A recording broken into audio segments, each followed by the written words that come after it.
Nous sommes mercredi 13 novembre, veille de célébration de l'Achoura, fête musulmane. Mesdames et messieurs, bonsoir et bienvenue dans ce journal. Le président de la République, Ibrahim Boubacar Keïta, vient de regagner Bamako en provenance de Lomé, dans la capitale togolaise. Le chef de l'État a pris part à la cérémonie d'ouverture du colloque marquant les 40 ans de la BOAD, la Banque Ouest-Africaine de Développement. Le président de la République, on le voit à sa descente d'avion, a été accueilli à l'aéroport de Bamako-Sénou par les corps constitués avec en tête le ministre de la Justice, garde des Sceaux, Maître Mohamed Ali Bachili.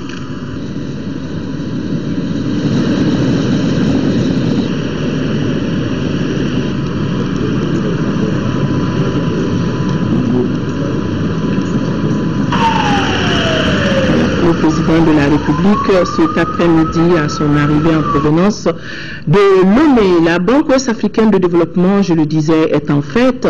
À l'heure du bilan des 40 ans de son parcours, on retiendra notamment que la BOAD, de sa création à nos jours, a financé plus de 700 projets de développement pour un montant de plus de 2800 milliards de francs CFA. Le 40e anniversaire de la BOAD a été marqué aujourd'hui à Lomé donc par un colloque sur les nouveaux défis et les nouveaux enjeux qui se posent aux banques régionales de développement. Vous imaginez, toutes les sommités de la finance régionale sont réunies dans la capitale togolaise pour prendre part à ces échanges.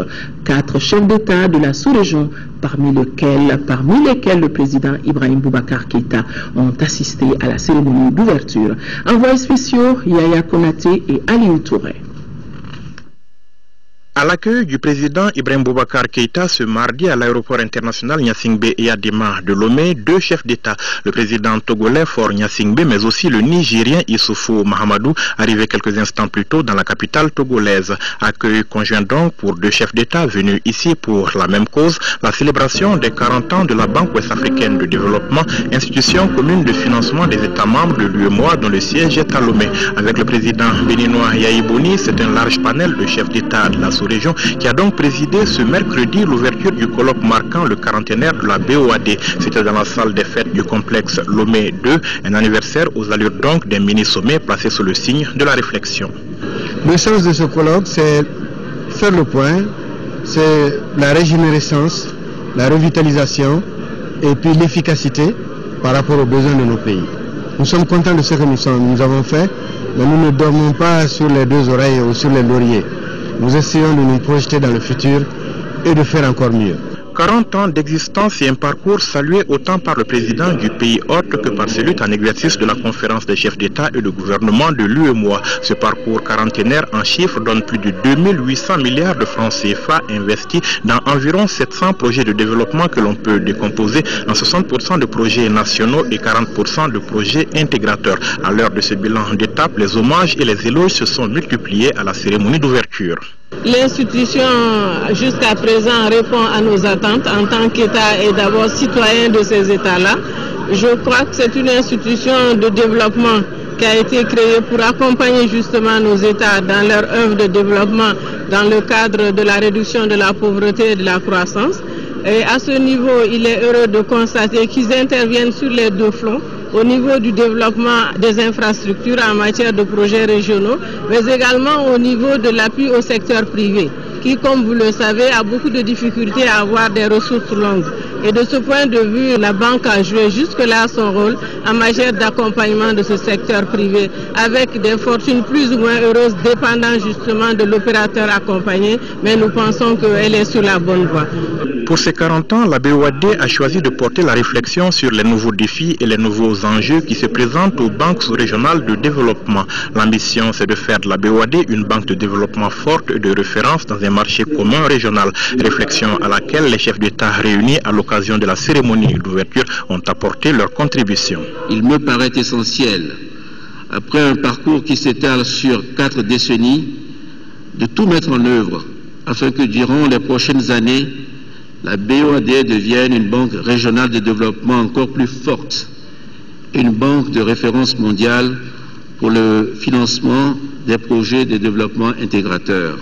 En termes de défis, je voudrais en évoquer avec vous notamment 4 principaux, dont le relèvement conférera à notre institution le statut, l'autorité et les attributs indispensables lui permettant de jouer son rôle d'instrument d'intégration régionale.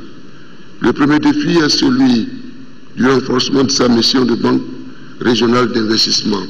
Le second défi est celui de la création d'un fonds de financement de l'élimination de la pauvreté. Le troisième défi est celui des financements spéciaux. Le quatrième défi est celui de faire de notre institution un véritable instrument d'intégration régionale. La réflexion sur le sujet continue à Lomé où sont réunies toutes les sommités de la finance sous-régionale. Après la cérémonie d'ouverture, les présidents du Mali, du Niger et du Bénin se sont retrouvés au palais présidentiel de Lomé pour un déjeuner autour de l'hôte de la rencontre, le président Faure Gnassingbé. A noter que la veille, quelques heures après leur arrivée, les présidents nigériens et béninois ont rendu une visite de courtoisie au chef de l'État, Ibrahim Boubacar Keïta, à sa résidence à la cité de l'OUA. Ibeka, dont la présence ici a été salué par ses pairs comme un signe du retour du Mali sur la scène internationale. Un Mali, selon le président togolais, plus que jamais déterminé à relever les défis de la paix, de la sécurité et du développement économique et social. En 40 ans de parcours, la BOAD a fait la preuve de son utilité et de sa raison d'exister. C'est ce que pense aussi le président de la République, Ibrahim Boubacar Keïta. Le chef de l'État salue l'effort de l'institution sous-régionale dans les domaines les plus divers. Ibrahim Boubacar Keïta au micro de nos envoyés spéciaux. Le monde où avec nos frères du Bénin, du Togo, du Niger et les chefs d'État d'autres pays de l'UEMOA, nous avons fêté les 40 ans de la BOAD, notre banque régionale de développement, qui en 40 ans a fait beaucoup pour le développement de nos pays. Et le président en exercice de l'Union économique et monétaire l'a dit ce matin, si une telle institution n'existait pas, il aurait fallu la créer.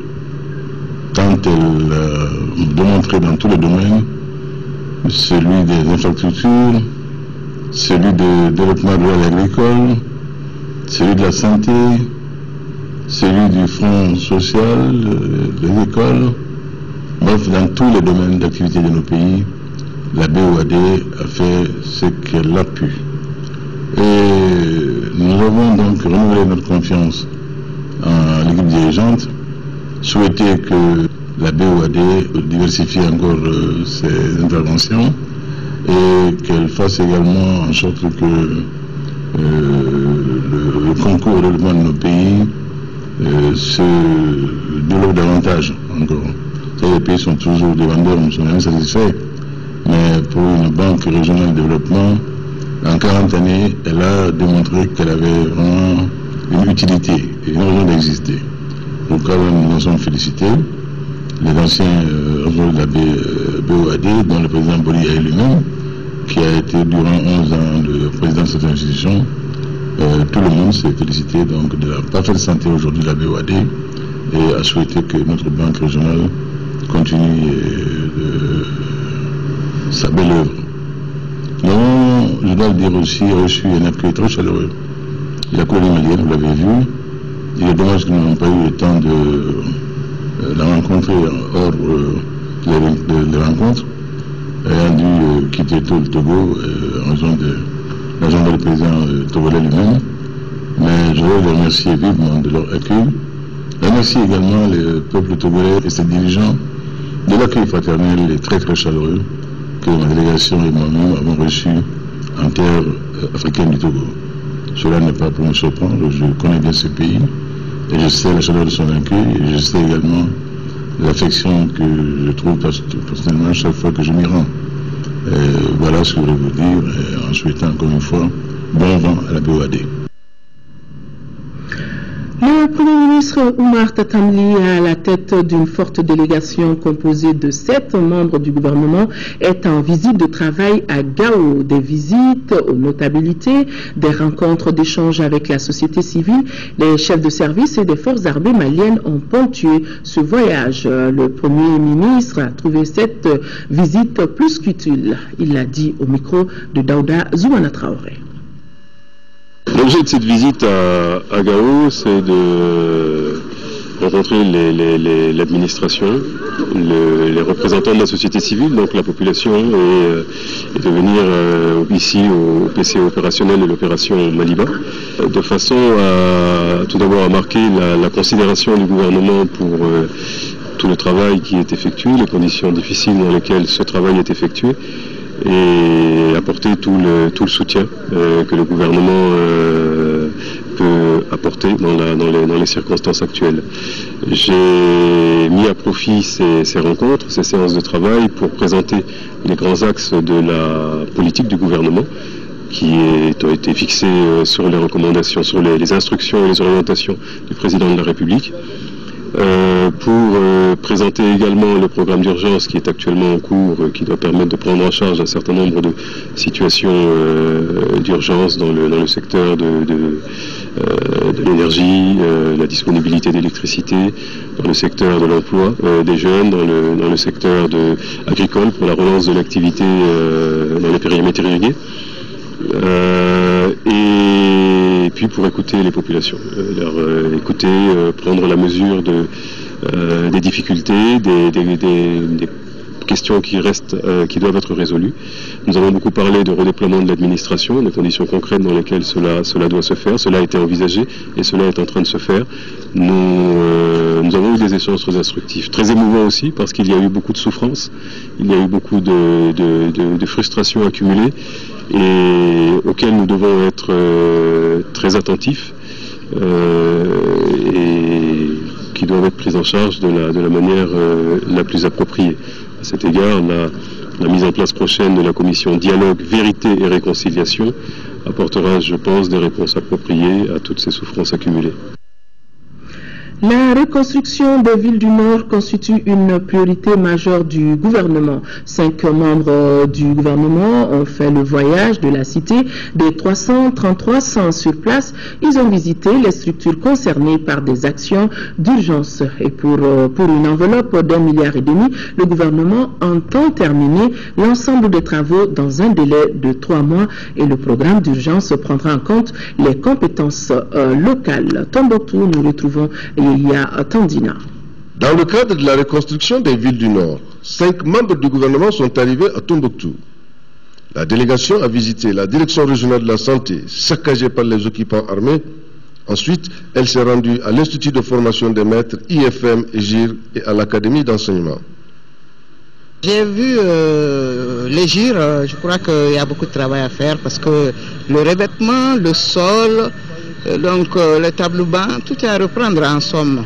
Donc mais nous nous mettons au travail et je pense que très bientôt les Arabisans pourront revenir de Bamako où l'IFM a été délocalisé.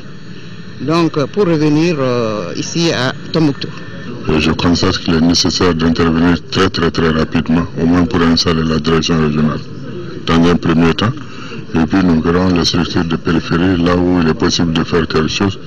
Et je répète encore qu'il s'agit là d'une action d'urgence. La station de pompage, la centrale thermique, le chantier de la maison des jeunes et la direction régionale de l'emploi ont été aussi visités. L'ensemble est déjà de mener des activités génératrices de revenus pour les jeunes, principalement les jeunes qui avaient déjà des activités qui ont été stoppées par la situation d'insécurité qu'on a vécue ici. Et deuxième chose, c'est de voir par rapport aux jeunes déscolarisés, non scolarisés, demandeurs d'emploi, pour assurer des formations professionnelles. J'ai demandé au directeur régional de l'emploi et de la formation professionnelle de bien vouloir établir la liste de leurs besoins afin que nous voyions ce que nous pouvons faire. Le gouvernement a pris des décisions d'urgence pour renforcer le parc de production. Il y a 2-3 autres groupes qui sont commandés de 3 MW. En marge de tout cela, le gouvernement a décidé, pour renforcer la sécurité, d'installer de l'éclairage public dans toutes les villes du Nord. La reconstruction de la ville de Tombouctou se fera avec les compétences locales et l'expertise de l'État malien.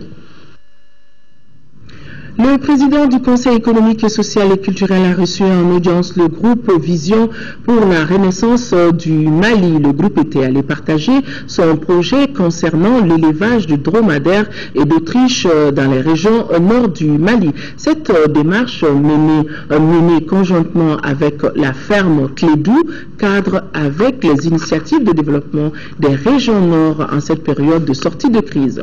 Compte rendu chez Koumar Sangari. Les dromadaires et l'Autriche, un espoir de développement intégré du Mali. C'est l'intitulé de ces projets destinés à contribuer au développement du Nord Mali. Les membres du groupe Vision pour la Renaissance du Mali étaient venus présenter cet ambitieux projet au Conseil économique, social et culturel. Pour le projet, le groupe est en partenariat avec la ferme Clédou et l'Assemblée permanente des chambres d'agriculture du Mali. Il ne s'agit pas de demander aux Maliens d'inventer la roue, mais de rationaliser les potentialités qu'ils ont déjà. Et parmi ces potentialités aujourd'hui, nous pensons que le dromadaire et l'Autriche sont effectivement une opportunité pour le développement intégré du Mali. Et tout simplement, l'élevage de l'Autriche, c'est quelque chose de très très rentable. Parce qu'on ne jette rien dans l'Autriche. Les plumes, la peau, les os, même la graisse d'Autriche, c'est vendu à part. La rencontre a été marquée par la remise des documents sur le projet et sur la ferme Clédou au président de l'institution qui adhère à l'initiative. Aujourd'hui, en faire de l'élevage un produit national d'envergure industrielle et au niveau des chamelles, au niveau des Autriches, et je pense que c'est un projet porteur. Le groupe Vision pour la Renaissance du Mali ambitionne à travers ses projets l'intensification de l'élevage des dromadaires à Tombouctou, Gao et Kidal, en plus d'un musée pour l'Autriche. Action de bienfaisance, le représentant spécial du secrétaire général des Nations Unies et chef de la mission internationale des Nations Unies pour la stabilisation au Mali a visité ce matin le groupe scolaire de Taliko. Taliko, c'est un communicat du district de Bamako. L'établissement reçoit aujourd'hui environ 1000 élèves. Cet établissement a été entièrement repeint par la MINUSMA. Les travaux ont été effectués par le contingent ghanéen. Garibou Pérou a tendu son micro au chef de la MINUSMA.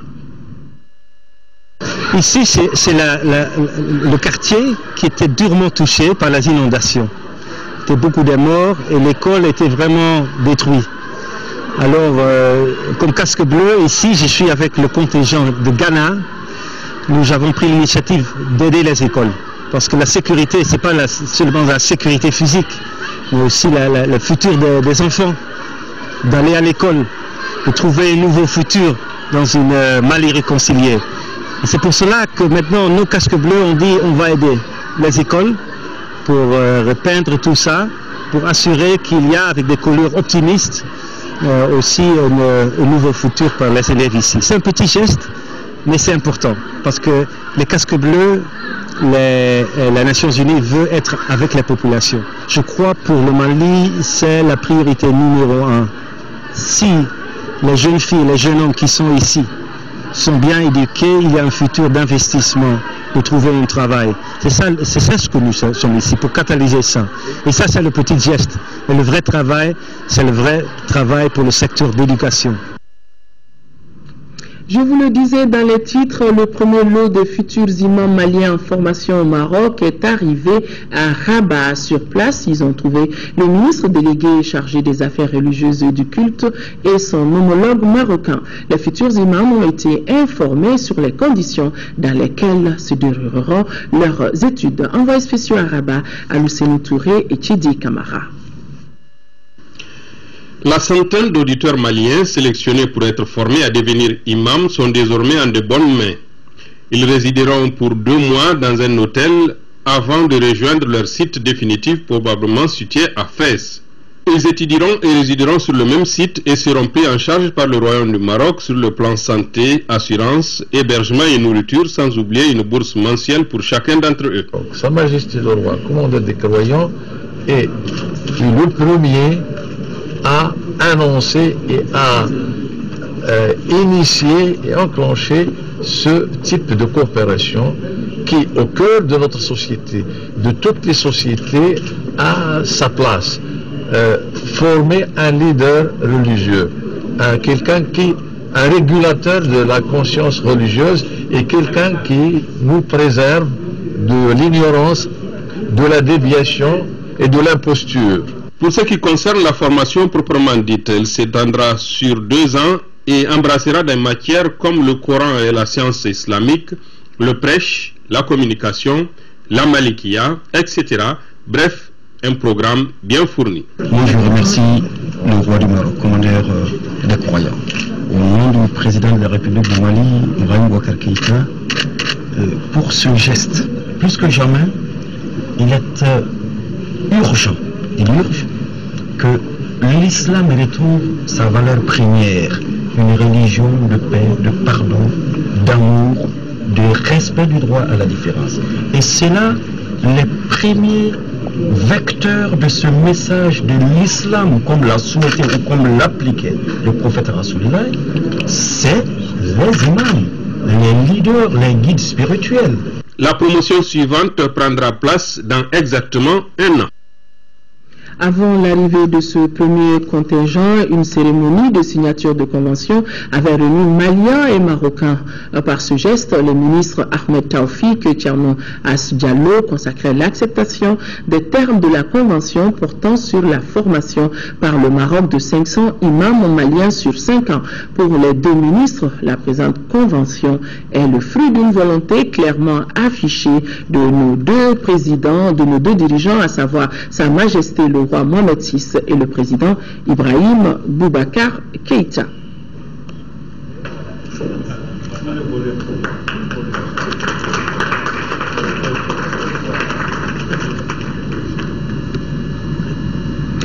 Le Mali, à l'image des pays du monde, va célébrer demain 14 novembre la journée mondiale du diabète. Cette année, le thème retenu est l'éducation et la prévention du diabète. Une journée qui sera célébrée en collaboration avec la Fédération nationale des diabétiques du Mali. Nous vous proposons un extrait du message du ministre de la Santé et de l'Hygiène publique, extrait recueilli par Isaac Chinou.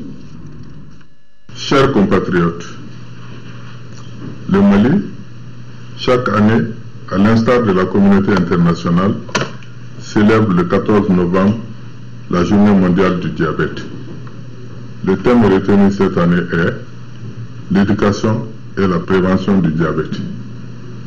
Cette journée mondiale du diabète sera célébrée au plan national en collaboration avec la Fédération nationale des diabétiques du Mali. Chers compatriotes, le diabète est une maladie chronique qui affecte aujourd'hui plus de 300 millions de personnes dans le monde. Chaque année, il est responsable de la mort d'environ 3,8 millions de personnes, soit près de 10 410 décès par jour. Selon la Fédération internationale du diabète, en 2030, le diabète pourrait toucher plus de 500 millions de personnes et devenir ainsi l'une des principales causes d'invalidité et de décès dans le monde. D'ici à 2030, la prévalence du diabète pourrait passer de 6,6% à 7,8% de la population mondiale. Particulièrement en 2030, les pays en voie de développement compteront 76% des malades du diabète dans le monde. Le monde célèbre donc demain, le 14 novembre de chaque année, la journée mondiale du diabète. Cette année, le thème diabète, protégeons notre avenir. Dans son message, le directeur régional de l'OMS pour l'Afrique préconise d'accentuer la lutte contre la maladie, notamment par la sensibilisation, car en 2011, il y avait plus de 14 millions de diabétiques en Afrique, dont 344 000 décès. Nous vous proposons le message lu par le docteur Ibrahim Socéphale, représentant résident de l'OMS dans notre pays, des propos recueillis par Ba Traoré. Différents facteurs, à savoir entre autres la modernisation, l'urbanisation rapide et la promotion agressive des aliments nuisibles à la santé contribuent grandement à la progression spectaculaire du diabète en Afrique. Les populations de notre région adoptent de plus en plus de modes de vie caractérisés par une activité physique réduite et par les habitudes alimentaires impliquant une consommation accrue de sucre raffiné et de graisses saturées. Les difficultés des pays à lutter contre le diabète sont bien connues. Les services de prise en charge des maladies chroniques sont mal organisés. La sensibilisation des populations au diabète est limitée. Il n'existe pas de programme d'éducation bien structuré à destination des patients et des professionnels de la santé. Par ailleurs, la plupart des pays ne disposent pas de programmes nationaux de lutte contre le diabète. Et les difficultés d'accès à des médicaments abordables pour le traitement de la maladie méritent notre attention. Les investissements, la recherche et les systèmes de santé n'ont pas progressé assez rapidement pour faire face à la charge liée au diabète et aux autres maladies chroniques. L'éducation au diabète est essentielle pour la prévention et la prise en charge de la maladie. Par conséquent, les gouvernements, les partenaires au développement, les organisations de la société civile devraient mener des campagnes d'information sur la santé en vue de sensibiliser les populations sur la maladie en mettant l'accent sur la prévention.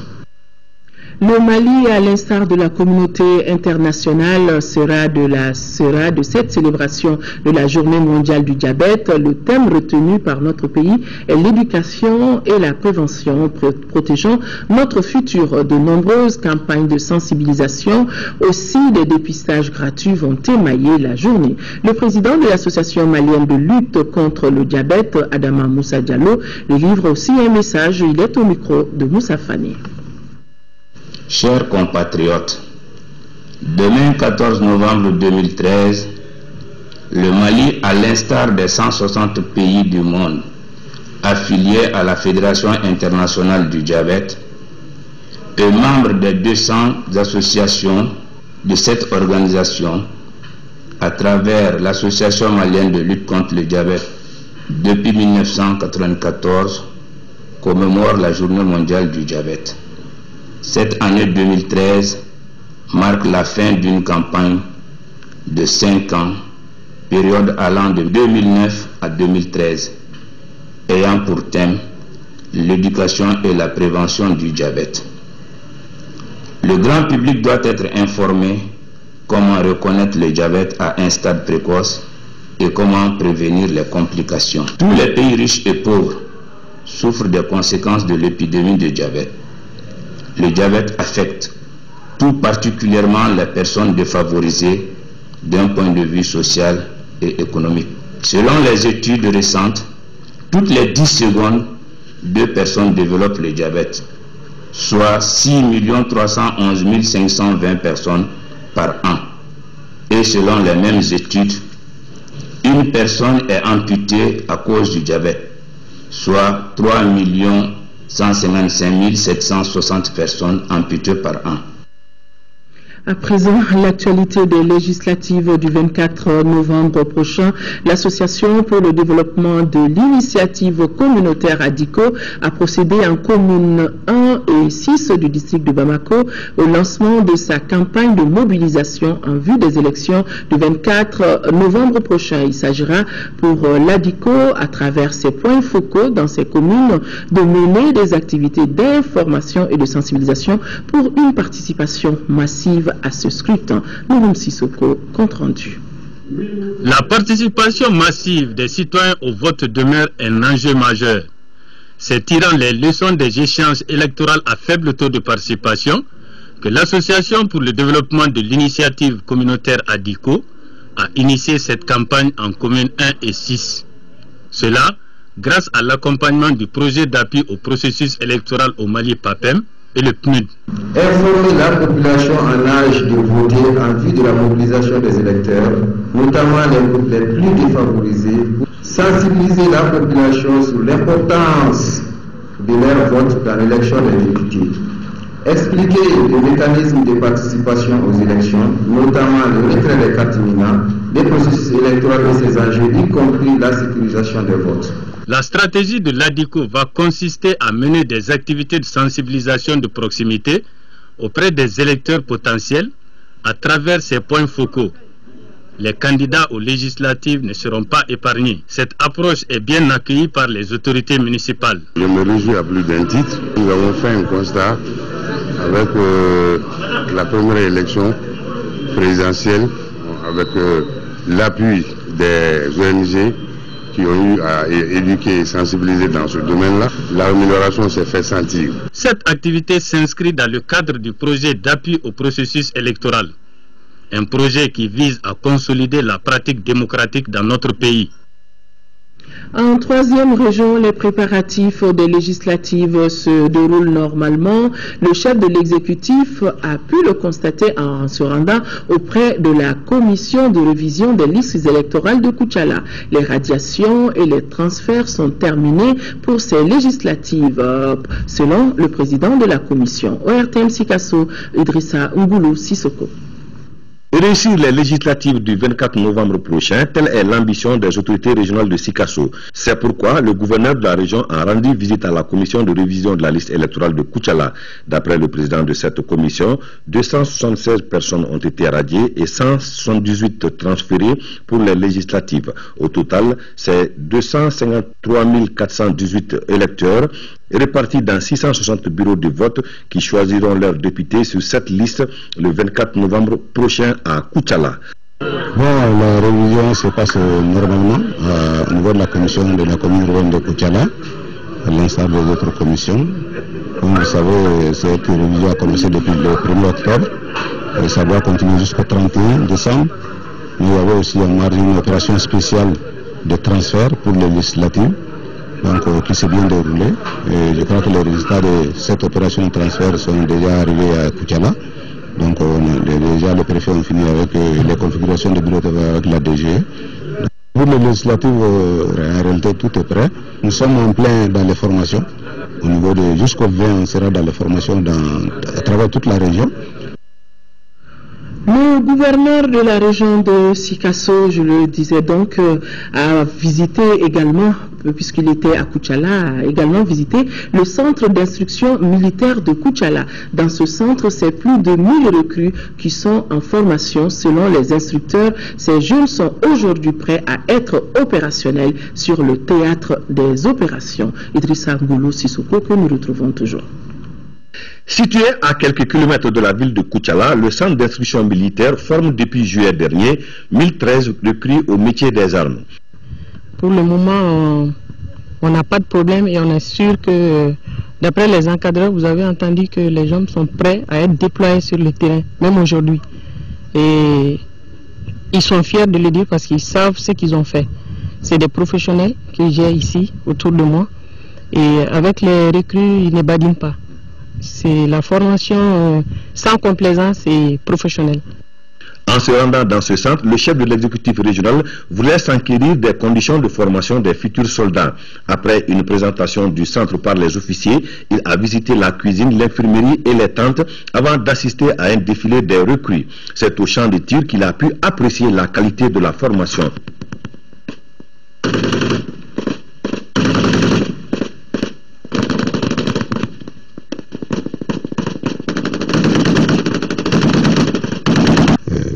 Les impressions sont très bonnes par rapport à ce que j'ai vu ce matin. Et au niveau du centre où le colonel Nema est en train de se battre comme un beau diable pour mettre ces hommes dans les minimum de conditions de travail. Et par rapport à ce que nous avons vu aussi sur le champ de tir, parce que c'est ce que nous avons toujours déploré, nos formations étaient un peu trop biaisées, et par rapport au temps et par rapport au programme. J'étais très ravi d'entendre les encadreurs dire qu'ils sont à 75% de l'exécution de leur programme de formation. Il reste seulement un mois et demi qui sont dans les délais. Ça veut dire que rien n'est laissé au hasard. Probablement en décembre, ces jeunes soldats seront opérationnels sur le théâtre des opérations. L'ONG Grade World Vision s'associe en faveur de près d'une centaine de ménages revenus au bercail par l'octroi d'équipements de première portée. Le coût total de ce projet, qui concerne toute la 7e région, est estimé à 20 millions de francs CFA. Une cérémonie organisée pour la remise à mobiliser donateurs, autorités et bénéficiaires dans la cité des Askia. Daouda Zoumana Traoré. Des nattes, des lampes, des bouilloires, des cartons de son, des impregnés ont été octroyés à des ménages qui ont volontairement accepté de revenir chez eux. Ce projet d'aide aux déplacés et réfugiés est une synergie d'action entre l'ONG Cabinet de recherche Action, Développement endogène et World Vision. Les deux partenaires assistent ainsi ces personnes qui ont trop souffert de la crise. En procédant à des remises symboliques, autorités et bénéficiaires se sont réjouis d'avoir été épaulés par des bonnes volontés. Les gens, quand ils se sont déplacés, la plupart du petit matériel qu'ils avaient se sont tous dégradés. Or, les gens avaient un besoin pressant de revenir chez eux. Il fallait avoir le minimum de moyens. Nous avons quitté Ménaka, on a tout perdu. Mais grâce à cette ONG, on a pu avoir au moins des matériels de base. Le maire adjoint de la commune urbaine de Gao, Bouakar Al-Bachar Touré, s'est dit réconforté par ce geste qui vient atténuer la souffrance d'une franche partie de sa population. L'achat de ces matériels a coûté 20 millions de francs CFA aux donateurs, dont le seul but est le retour et l'installation des ménages après cette crise. C'est pourquoi d'ailleurs le critère de sélection des bénéficiaires a été fait minutieusement. On a fait la sélection de façon hasardeuse, on prend le numéro de téléphone, on appelle, on pose toutes les questions à l'âge de la personne qui nous répond et à son statut en termes de chef de ménage homme ou femme, au nombre de personnes en charge. Et voilà toutes ces questions que nous avons mises en évidence pour pouvoir choisir les 150 ménages en termes par rapport aux trois catégories. Les différents acteurs se sont apaisantis sur la bonne utilisation des kits remis pour le besoin de la cause.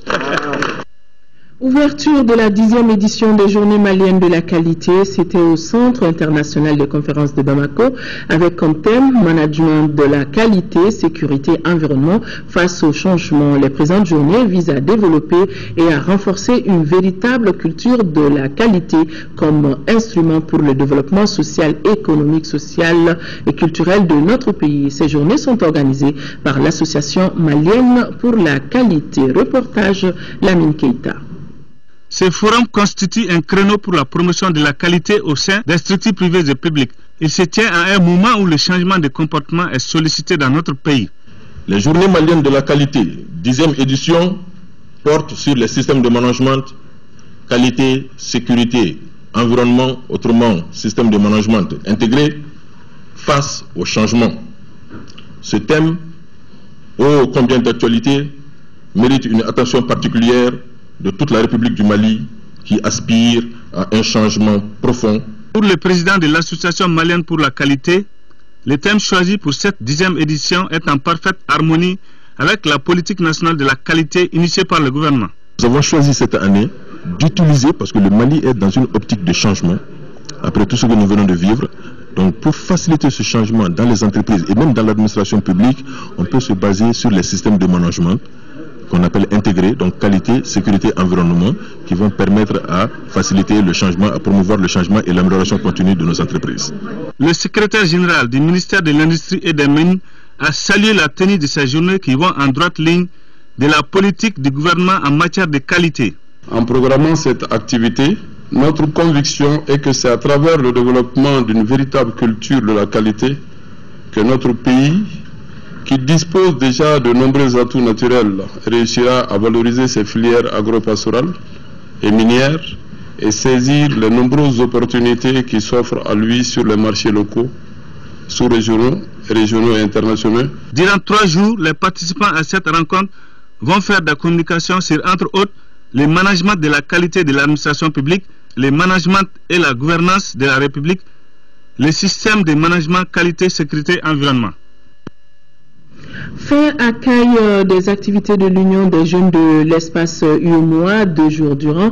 Plus d'une cinquantaine de jeunes ont été informés et sensibilisés sur les thèmes de l'environnement mondial, les préoccupations nationales en matière d'environnement. Nous retrouvons depuis Kaye Mahamadou Aliou Bari.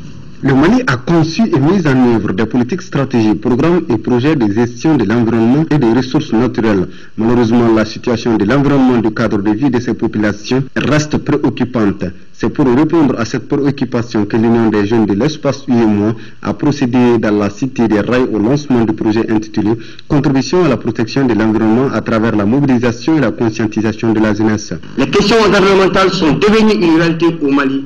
Et si des actions urgentes ne sont pas entreprises, Le développement pourrait être compris dans son ensemble. Financé par le programme de microfinancement du Fonds pour l'environnement mondial, ce projet vise la conscientisation du plus grand nombre, à savoir élèves et étudiants, la société civile entre autres, sur les préoccupations environnementales de l'heure. 2 jours durant, l'Union des jeunes de l'espace UMOA a échangé sur les changements climatiques, la biodiversité, les polluants organiques persistants, entre autres. Aussi, le chef de l'exécutif régional a invité les jeunes à œuvrer à la promotion d'un réel changement de comportement en faveur du développement durable. La jeunesse qu'on dit être l'espoir de demain, mais une jeunesse consciente, puisque qui parle de l'environnement se projette déjà vers le bien-être futur. Parce qu'on ne pourra rien construire de bon aujourd'hui dans un environnement malsain. La boucle a été bouclée par une journée de ramassage des déchets plastiques au marché de Lafiabougou et de reboisement de l'espace se trouvant derrière le camp militaire de Caille. Construit dans un style architectural, Bandiagara, le pays d'Ogon, est la toute première destination touristique de notre pays. Cette activité a malheureusement chuté du fait de la crise. Aujourd'hui, il est question d'aller vers un tourisme national où les Maliens se servent du passé pour préparer le futur.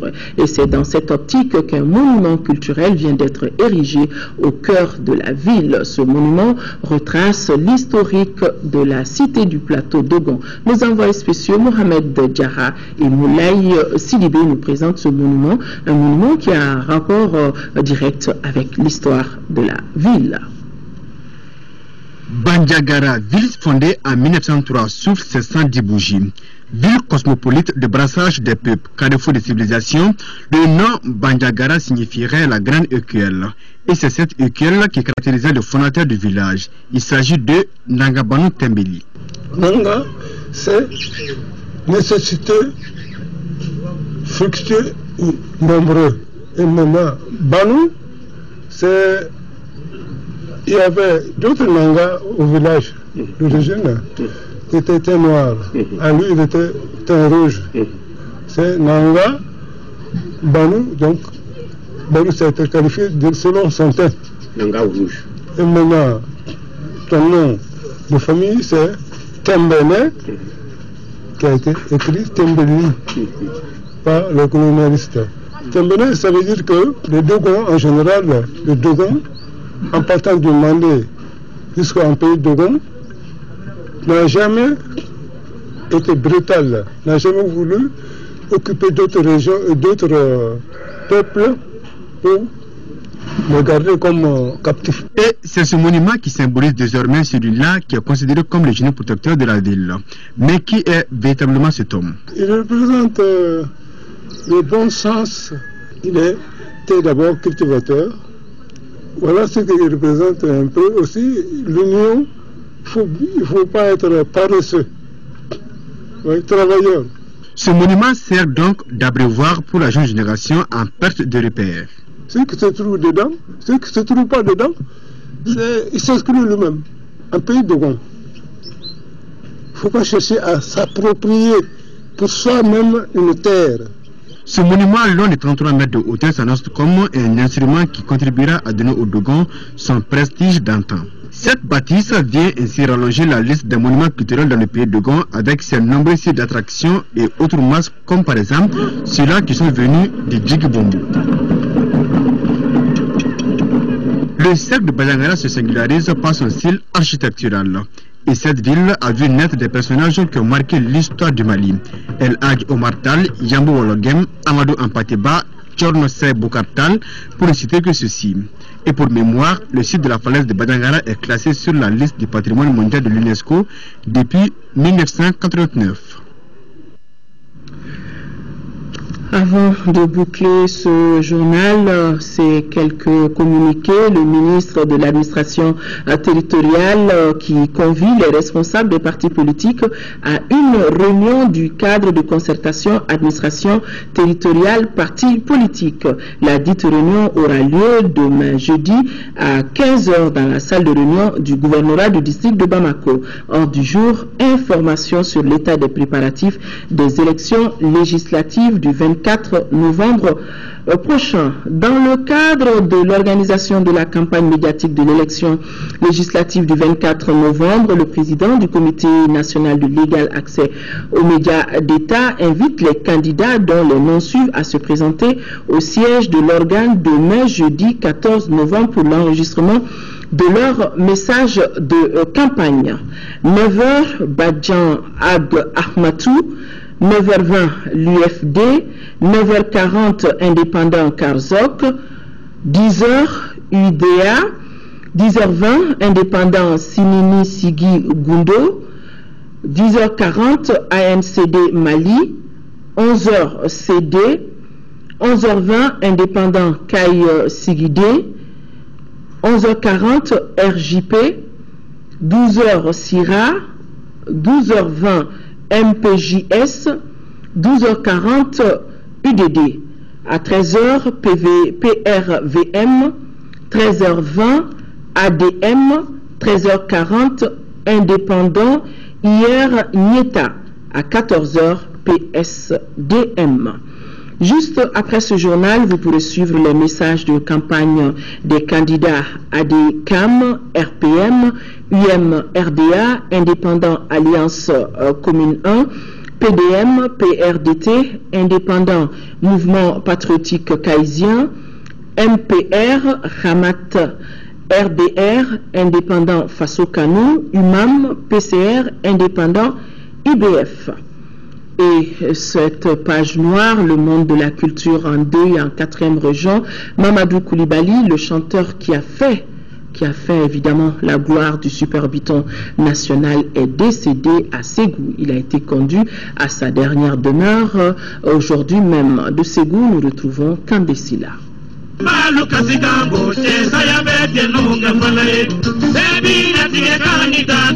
Il fut l'un des tout premiers chanteurs du Biton national, Mamadou Koulibaly, affectueusement appelé Koulou, qui s'en est allé ce mardi à Ségou, est né vers 1945 à Mopti. Et c'est dans les années 1960 qu'il intégra l'orchestre régional, le Biton, qu'il contribua fortement à sa gloire. Tous les vieux classiques de cet orchestre ont été chantés par cet artiste hors pair. Warabachacho, Sike Nyanamba, Damonzon, Bakaridjan, entre autres. Koulou, vraiment, quand je l'ai trouvé dans le Biton, j'ai trouvé un homme formidable, ouvert, très gentil vraiment. Ce que je retiens de Koulou, c'est ces dernières années. Franchement, voici un artiste émérite, vraiment qui a tout donné pour le Mali, pour Ségou, pour le Mali, mais qui est fini dans l'anonymat, dans la vie, totalement dénié, vraiment. C'est une grande perte pour nous. C'est grâce à lui que je me suis frayé un chemin dans la musique. Mamadou Koulibaly, qui repose désormais au cimetière de Ségou, laisse derrière lui une fille. Ainsi va la vie, qu'Allah subhanahu wa ta'ala l'accueille à son sein.